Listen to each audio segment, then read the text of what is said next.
नमस्कार दोस्तों, मेरा नाम है विजय कुमार। आप देख रहे हैं कॉमिक्स पिटारा चैनल को। तो चलिए दोस्तों, मनोज चित्रकथा की इस शानदार कॉमिक्स को शुरू करते हैं, जिसका नाम है दोस्त बने दुश्मन। तो आप देख सकते हैं इसका कवर पृष्ठ, जो कि कुछ इस तरह का है। तो चलिए इसके शानदार स्टोरी को शुरू करते हैं। बच्चों, बहुत समय पहले की बात है। किंजलपुर का युवा राजा धर्मवीर एक बार आखेट करने के लिए गिरिवन के जंगल में गया। वहां उसने एक सफेद बाघ को देखा। ओह, कैसा सुंदर बाघ है, मुझे इसका शिकार करना चाहिए सोचकर धर्मवीर ने अपना घोड़ा उस बाघ की ओर दौड़ा दिया। जब बाघ और उसके बीच की दूरी काफी कम हो गई तो उसने निशाना बांधकर तीर बाघ की ओर छोड़ा। तीर पानी पीते हुए बाघ के कंधे में जा धंसा। गुर्र। दर्द से तीर मिलाकर बाघ ने धर्मवीर की ओर देखा और गुर्राता हुआ उसकी ओर बढ़ने लगा। गुर्र। ये देख, ओह, ये तो मेरी ओर ही बढ़ा आ रहा है। मुझे जल्दी से तीर छोड़ना चाहिए, वरना ये मुझ पर वार कर देगा। सोचते हुए धर्मवीर ने तरकस की ओर तेजी से हाथ बढ़ाया। इससे पहले कि वो तरकस से तीर निकालता, बाघ ने उसके कंधे में अपने पंजे गड़ा दिए। तत्पश्चात क्रोधित बाघ ने अपने नुकीले दांत धर्मवीर की गर्दन में गड़ा दिए। तब धर्मवीर दर्द की अधिकता को और ना सह सका और बेहोश हो गया। जब उसकी बेहोशी टूटी, मैं कहाँ हूं? ओह, आपको होश आ गया। मैं अभी महाराज को यह सूचना देकर आती हूं, कहते हुए दासी दौड़कर कक्ष से निकल गई। दूसरी ओर धर्मवीर सोच रहा था, ये मैं कहाँ आ गया हूँ? मुझ पर तो घायल बाघ ने वार किया था। वो बाघ कहाँ चला गया? ये राजमहल किसका है? धर्मवीर अभी ये सब सोच ही रहा था कि राजा ने कक्ष में प्रवेश किया। आपको होश में आया देख हमें बहुत खुशी हुई है। अब आप हमें अपना परिचय दीजिए, ताकि हम जान सकें कि आपका नाम क्या है, आप किस राज्य के वासी हैं। मेरा नाम धर्मवीर है श्रीमान, और मैं किंजलपुर का राजा हूँ। वन में आखेट करते समय एक बाघ ने हम पर आक्रमण किया। फलस्वरूप हम होश खो बैठे। होश आने पर हमने अपने आप को इस कक्ष में पाया। मैं समझ नहीं पा रहा हूँ कि मैं यहाँ कैसे आ गया। राजा धर्मवीर, अब मैं अपना आपको परिचय देता हूँ। मेरा नाम रूपवर्मा है। मैं इस राज्य सुबोध नगर का राजा हूँ। आप इस समय हमारे राजमहल में हैं। मैं भी शिकार करने के लिए गिरिवन में गया था। वहां पर मैंने बाघ को आपके ऊपर आक्रमण करते देखा, तो मैंने आओ देखा ना ताओ, तत्काल ही बाघ पर तलवार से वार करके उसे मौत के घाट उतार दिया। तत्पश्चात आपको उठाकर अपने महल में ले आया और राजकीय वैद्य से आपका उपचार करवाया। आज पूरे 5 दिन पश्चात आपको होश आया है। ओह, मैं पूरे 5 दिन तक बेहोश रहा। हाँ राजन, आपको होश में आते ना देखकर हम तो चिंतित हो उठे थे। राजन, आपने हमारी जान बचाकर हमारा दिल जीत लिया है। हम आपके आभारी हैं। राजन, आभार प्रकट करके हमें छोटा ना कीजिए, ये तो हमारा कर्तव्य था। आपके विचार जानकर हमें प्रसन्नता हुई है। आज से आप हमारे मित्र हुए, कहकर धर्मवीर ने रूपवर्मा की ओर बाहें बढ़ा दी। तब रूपवर्मा आगे बढ़ा और उसकी फैली हुई बाहों में समा गया। राजा धर्मवीर, हमें भी आपको मित्र बनाकर खुशी होगी।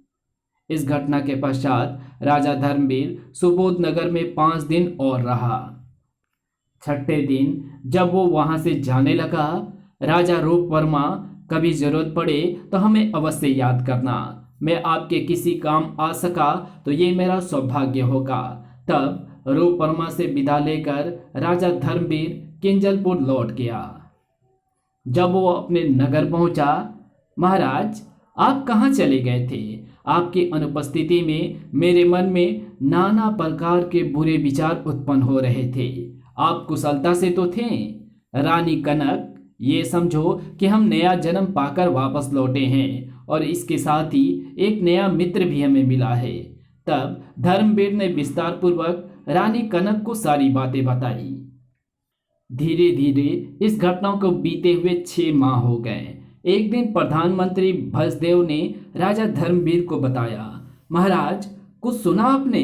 सुबोध नगर में इन दिनों भयंकर अकाल पड़ा हुआ है। क्या?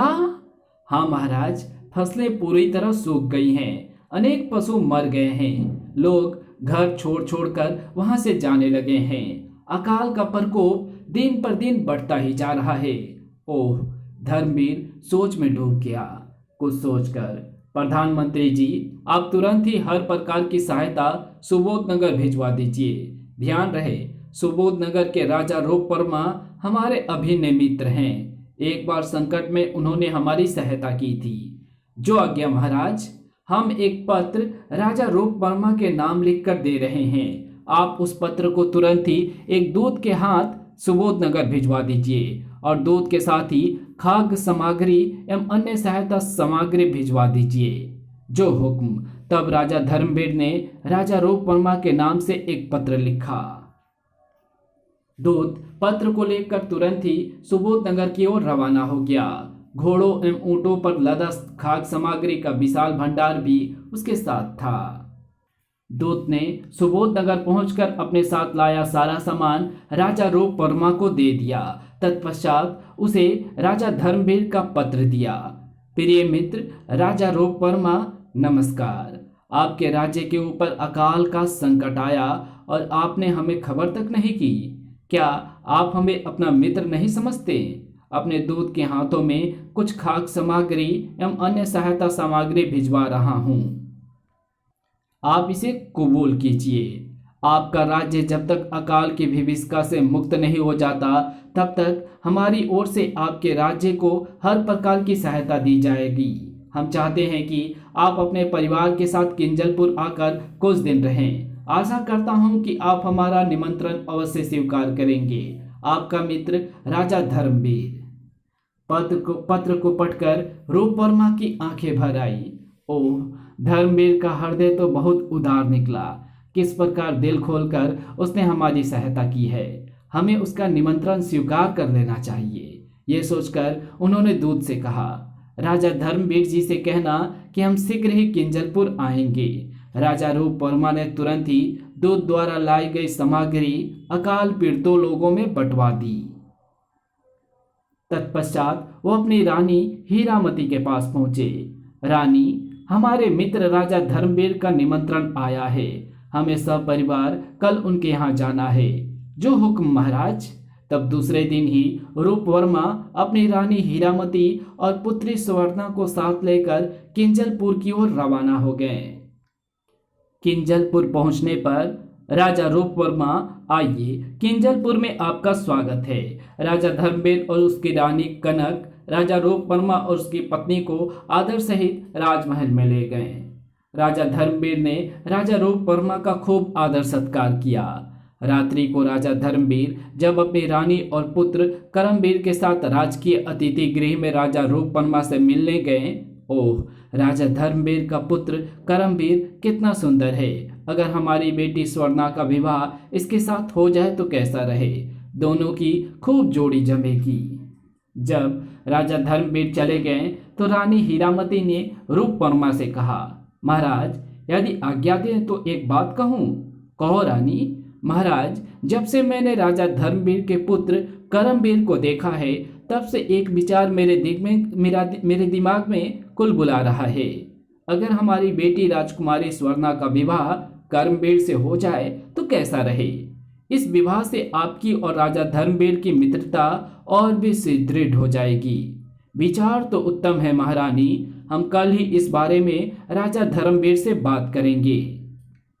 दूसरे दिन जब धर्मवीर रूप वर्मा से मिला तो राजा धर्मवीर, हमारी महारानी की इच्छा है कि हमारी बेटी स्वर्णा का विवाह आपके बेटे करमवीर के साथ कर दिया जाए। राजा रूप वर्मा, यह आप क्या कह रहे हैं? अभी तो करमवीर और स्वर्णा दोनों ही बच्चे हैं। तो क्या हुआ राजन, बाल विवाह की प्रथा तो सदियों से चली आ रही है और फिर केवल विवाह हो जाने दीजिए। आप अपनी बेटी को विदा हम तभी करेंगे जब वो पूरी 16 वर्ष की हो जाएगी। ओह, तब तो मुझे कोई एतराज नहीं है, बल्कि इस संबंध से तो मुझे प्रसन्नता ही होगी। तब राजा रूप वर्मा ने तुरंत ही तिलक की रस्म अदा की। राजन, आज से आपका बेटा हमारा हो गया और आपकी बेटी हमारी हो गई। इस बात पर दोनों ठहाका मार के हंस पड़े। शुभ मुहूर्त में कर्मवीर और स्वर्णा का विवाह हो गया।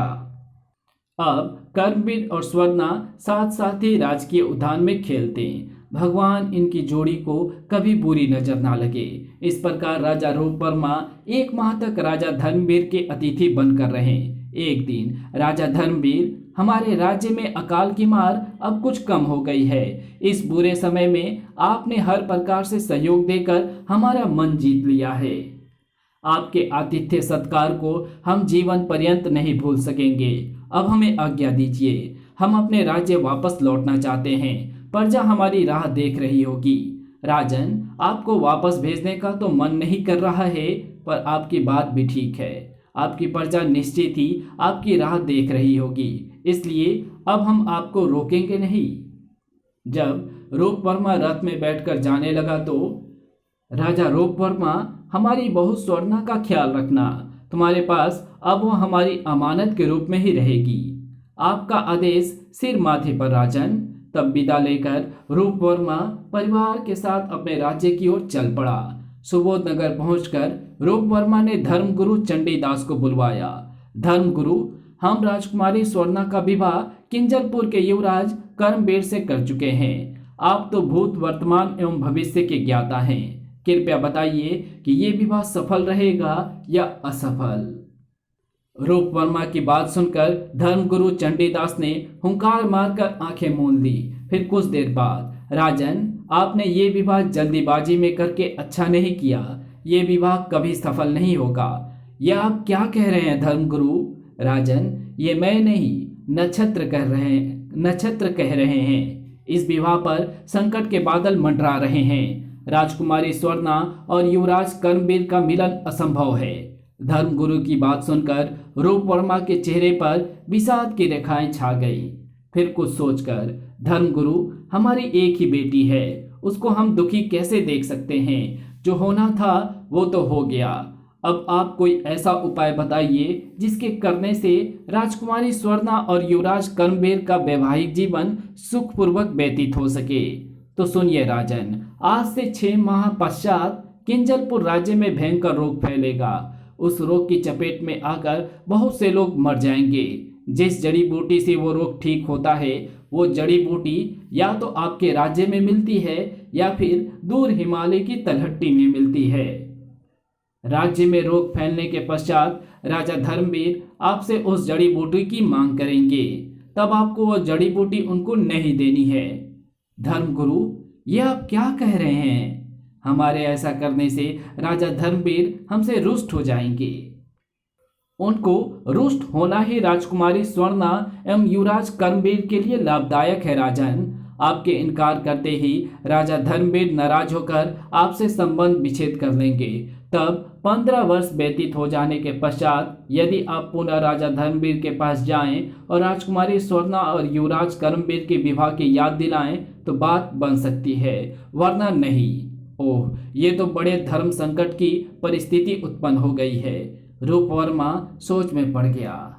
उसे सोच में पड़ा देखकर, राजन, एक बात और ध्यान रहे, आने वाले 15 वर्ष स्वर्णा और कर्मवीर के लिए बहुत अमंगलकारी है। इस बीच अगर भूल से भी दोनों ने एक दूसरे का मुंह देख लिया तो दोनों तत्काल ही मर जाएंगे। ओह, लेकिन धर्मगुरु, ये बात मैं राजा धर्मगुरु को तो बता सकता हूँ। ओह, लेकिन धर्मगुरु, ये बात मैं राजा धर्मवीर को तो बता सकता हूँ, ताकि वे सब बात जानकर हमसे नाराज ना हो। नहीं, ऐसा गजब ना करना। यदि तुम ऐसा करोगे तो तत्काल ही किंजलपुर इस प्रकार जलकर राख हो जाएगा जिस प्रकार रावण की लंका जलकर राख हो गई थी। ओह, ये कैसी अनहोनी बातें बताई है आपने धर्मगुरु। क्या हमारी बेटी का भाग्य इतना खराब है? जब रूप वर्मा ने ये बात रानी हीरामती को बताई तो, महाराज, धर्मगुरु जो भी भविष्यवाणी करते हैं वो अवश्य सच होती है। अब आप क्या करेंगे महाराज? रानी, अपनी इकलौती बेटी की खुशी के लिए हम वैसा ही करेंगे जैसा धर्मगुरु ने बताया है। इस घटना के ठीक 6 माह पश्चात किंजलपुर में। महाराज, राज्य में ना जाने कैसा जानलेवा रोग फैल गया है। देखिए, उस रोग से ग्रस्त कितने लोगों की मृत्यु हो गई है। प्रधानमंत्री जी, कुछ समझ में नहीं आ रहा है। पहले कभी हमारे राज्य में इस प्रकार इतनी मौतें नहीं हुई है। ना जाने ये कैसी बीमारी है। हम राजवैद्य से इस बारे में सलाह मशवरा करेंगे। राजमहल में पहुंचकर धर्मवीर ने राजवैद्य को बुलवाया। राजवैद्य जी, राज्य में इन दिनों विचित्र प्रकार की महामारी फैली है। लोग बेमौत मर रहे हैं। क्या चिकित्सा विज्ञान में इस महामारी की कोई औषधि नहीं है? भला ऐसे कैसे हो सकता है? मैं अभी अपनी चिकित्सा पुस्तिका में देखकर आपको इस महामारी को रोकने की औषधि के बारे में बताता हूँ। राजवैद्य ने तुरंत ही पुस्तक खोलकर उसका गहन अध्ययन किया। तत्पश्चात, महाराज, कालजय नाम की एक जड़ी बूटी होती है। वो जड़ी बूटी राज्य में फैली महामारी को रोक सकती है। वो जड़ी बूटी मिलेगी कहाँ राजवैद्य जी? राजन, वो जड़ी बूटी या तो सुबोध नगर के राजकीय उद्यान में मिलेगी या फिर हिमालय की तलहटी में मिलेगी। सुबोध नगर के राजकीय उद्यान में उस जड़ी बूटी का एक पेड़ है। राजवैद्य जी, हिमालय यहाँ से काफी दूर है। जब तक वहां से जड़ी बूटी मंगाई जाएगी तब तक राज्य के काफी लोग मर चुके होंगे। सुबोध नगर के राजा हमारे मित्र हैं। हम उन्हीं के राजकीय उद्यान से वो जड़ी बूटी मंगवा लेते हैं। राजा धर्मवीर ने तुरंत ही राजा रोपवर्मा के नाम एक पत्र लिखा और उसे दूत को देते हुए बोले, शीघ्र ही सुबोध नगर जाओ और ये पत्र राजा रोपवर्मा तक पहुंचाओ। जो आज्ञा महाराज। दूत उस पत्र को लेकर राजा रोपवर्मा के पास पहुंचा। महाराज की जय हो। हमारे महाराजाधिराज धर्मवीर जी ने आपके नाम यह पत्र भेजा है। राजा रोपवर्मा ने दूत से पत्र ले लिया। ओह, परीक्षा की घड़ी आ पहुंची है। पत्र में राजा धर्मवीर ने अवश्य ही जड़ी बूटी की मांग की होगी। क्या करूं? दूत को क्या जवाब दूं? रोपवर्मा पशुपेश में पड़ गया। अपनी बेटी की मंगल कामना के लिए मुझे दिल कड़ा करके जड़ी बूटी के लिए इनकार तो करना ही होगा। इसी में हमारी और राजा धर्मवीर की भलाई है। रोपवर्मा ने पत्र को खोलकर पढ़ा। राजा रोपवर्मा जी, नमस्कार। हमारे राज्य में इन दिनों भयंकर महामारी फैली हुई है। उस महामारी को रोकने के लिए हमें जिस जड़ी बूटी की आवश्यकता है उसका नाम कालीजय है। वो जड़ी बूटी आपके राजकीय उद्यान में विद्यमान है। कृपया हमारे दूत को वो जड़ी बूटी देने की कृपा कीजिए। आभारी रहूंगा, आपका मित्र राजा धर्मवीर। पत्र को पढ़ने के पश्चात उसने दूत से कहा, दूत, इस पत्र के जवाब में हम तुम्हें एक पत्र लिख कर देंगे। तुम उस पत्र को किंजलपुर जाकर राजा धर्मवीर को दे देना। जो आज्ञा महाराज। रोपवर्मा ने तुरंत ही पत्र लिखा और दूत को दे दिया। तब पत्र को लेकर दूत तत्काल ही किंजलपुर की ओर रवाना हुआ। किंजलपुर पहुंचकर, क्या तुम सुबोध नगर से कालीजय जड़ी बूटी ले आए हो दूत? नहीं महाराज, आपके पत्र के जवाब में राजा रोपवर्मा ने एक पत्र लिख कर दिया है। मैं उसे ही लेकर वापस चला आया हूँ। दूत ने रोपवर्मा का पत्र धर्मवीर को दे दिया। तब धर्मवीर ने पत्र खोलकर पढ़ा। राजा धर्मवीर जी, माना कि आप हमारे मित्र हैं, लेकिन इस नाते आपने ये कैसे सोच लिया कि खानदानी वृक्ष से जड़ी बूटी तोड़कर हम आपको दे देंगे? दोस्ती अपनी जगह है और जड़ी बूटियां अपनी जगह है। आपका मित्र राजा रोपवर्मा। पत्र पढ़कर धर्मवीर के तन बदन में आग सी लग गई। हमारा इतना अपमान! कभी सपने में भी नहीं सोचा था कि मित्रता का दम भरने वाला रोपवर्मा हमें इस प्रकार आंखें दिखाएगा। वो क्या समझता है कि जड़ी बूटी केवल उसके उद्यान में ही है? हम सैनिकों को भेजकर हिमालय की तलहटी से ही वो जड़ी बूटी मंगवा लेंगे। उसने तुरंत ही सैनिकों को बुलाकर आदेश दिया, सैनिकों, हिमालय की तलहटी से कालजयी जड़ी बूटी लेकर आओ। जो आज्ञा महाराज। आदेश पाकर सैनिक चले गए। तत्पश्चात धर्मवीर अपनी रानी कनक के पास पहुंचा। क्या बात है महाराज, आप कुछ गुस्से में लग रहे हैं? रानी, आज राजा रोपवर्मा ने हमारे मुंह पर करारा तमाचा मारा है। उसकी नीचता पर हमें बहुत क्रोध आ रहा है। तब धर्मवीर ने रानी कनक को सारी बात बताई। सारी बात जानकर, ओह, रोपवर्मा ने आपके साथ ऐसा किया? क्या वो भूल गया कि उसने आप अपने बेटे के साथ अपनी बेटी ब्याही है। क्या वो भूल गया कि उसने आपके बेटे के साथ अपनी बेटी ब्याही है? रानी कनक, भूल जाओ कि हमारे बेटे कर्मवीर का विवाह रूप वर्मा के बेटी के साथ हुआ है। क्या मतलब महाराज? रानी कनक, अब हम अपने बेटे का दूसरा विवाह रचाएंगे। अब हम रूप वर्मा के साथ किसी भी प्रकार का संबंध नहीं रखेंगे। वो अपने आप को समझता क्या है? दूसरी ओर सैनिकों की टुकड़ी हिमालय की तलहटी में पहुंची। यही है कालीजय जड़ी बूटी। सैनिकों ने पेड़ों से कालजयी जड़ी बूटी तोड़ दिया और वापस लौट पड़े। उसी कालजय जड़ी बूटी से महामारी से ग्रस्त लोगों का उपचार किया गया। कालीजय जड़ी बूटी से रोगी तत्काल ही स्वस्थ होने लगे। कुछ दिन बाद ही महामारी का प्रकोप किंजलपुर से समाप्त हो गया। दूसरी ओर राजा रूप वर्मा परेशान था। राजा धर्मवीर ने हमारे कठोरता भरे पत्र का कोई भी जवाब नहीं दिया। हमें गुप्तचर भेजकर किंजलपुर से ये सूचना मंगवानी चाहिए कि हमारे पत्र का राजा धर्मवीर पर क्या प्रभाव पड़ा है। रूप वर्मा ने तुरंत ही आदेश देकर एक गुप्तचर को किंजलपुर भेजा। गुप्तचर ने वापस सुबोधनगर आकर रूप वर्मा को बताया, महाराज, राजा धर्मवीर तो अब आपका नाम तक अपनी जुबान पर नहीं लाना चाहते।